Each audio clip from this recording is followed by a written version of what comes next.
మంగళవారం నెల్లూరు జిల్లా పరిషత్ సమావేశ మందిరంలో ఎంపీ వేమిరెడ్డి ప్రభాకర్ రెడ్డి అధ్యక్షతన జిల్లా అభివృద్ధి సమన్వయ పర్యవేక్షణ కమిటీ సమావేశం నిర్వహించారు.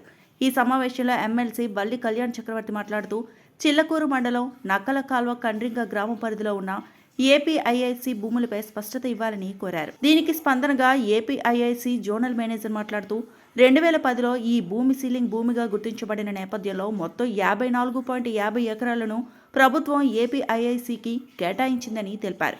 అనంతరం కొంతమంది వ్యక్తులు ఈ భూమిపై కోర్టును ఆశ్రయించినప్పటికీ ఈ భూమి ప్రభుత్వానిదేనని కోర్టు స్పష్టంగా తీర్పు ఇచ్చిందని వివరించారు.